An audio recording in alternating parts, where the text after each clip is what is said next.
Did a local paving company cheat a cash-starved suburb by billing for work they never performed? Well, that's exactly what two former employees are saying, and it runs into the tens of thousands of dollars. Yeah, 7 Action News investigator Scott Lewis has been looking into these claims. Scott, it looks like some of this happened right under the nose of an emergency manager.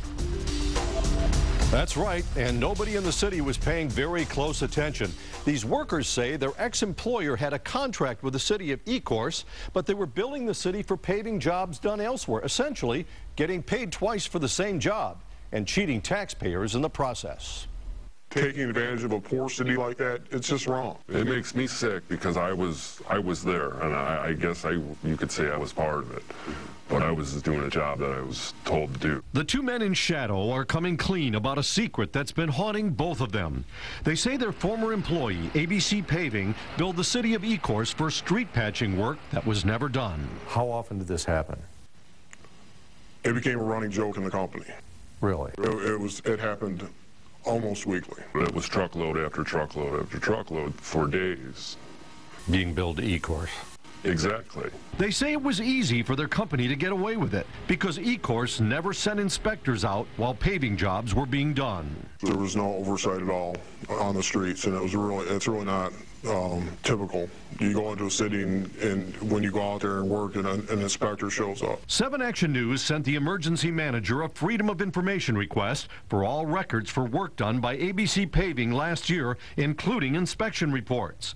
When the records arrived weeks later, there was not a single inspection report included, and the invoices didn't even specify where the work was supposed to be done. There was nobody in the city of Ecorse that would go around, find the worst streets in the city to have these patches put down. It was left up to our company. I sat down with the emergency manager and the director of public works in Ecorse and showed them the interviews. Well, the tickets were billed to the city of Ecorse. You'll hear what they have to say about these allegations. First, more on the city of Ecorse and why they might have been an easy mark. It's a small city on the Detroit River with a huge steel mill. Once, Ecorse was flush with cash. But the steel business has been declining for decades, eroding the city's tax base. 3 years ago, Governor Granholm made Joyce Parker emergency manager, hoping to wipe out a big deficit and restore city services. When Parker took over, the streets in Ecorse were littered with potholes. There wasn't enough money to repave, so they decided to buy some time with patchwork.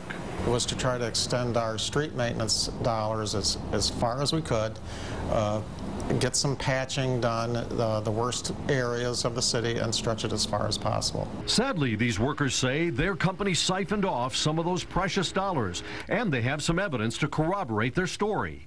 Comparing their handwritten time logs with tickets for loads of asphalt paid for by the city of Ecorse.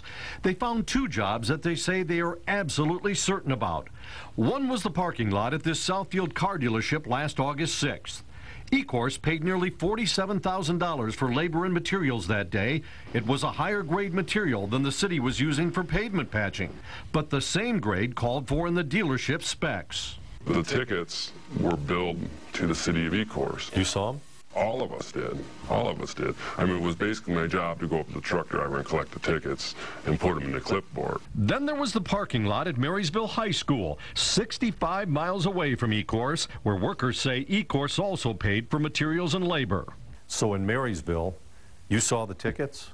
Absolutely. And you know for sure Ecorse paid for that parking lot at that school? Absolutely. The dealership was done on a Saturday. These guys say they never patched streets in Ecorse or any other city on a Saturday. It's very disturbing, and absolutely want to take action and look into it and investigate it right away. Ecorse officials admit their oversight was lacking because they just couldn't afford to have inspectors on job sites. Scott Davidson says he checked some of the jobs after the work was done. Basically, the inspections were done on a random basis as opposed to every job. So something might have slipped through? Could be. Yeah, I guess that's something that's yet to be determined. I went to ABC Paving in Trenton, found the front gate padlocked, and discovered they're out of business. I called the number posted on the gate and left a message. And I'd like to get your side of the story and find out if this is true.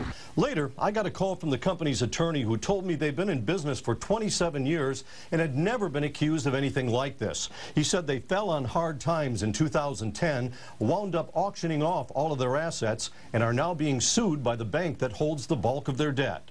Joyce Parker is investigating internally and might call in law enforcement.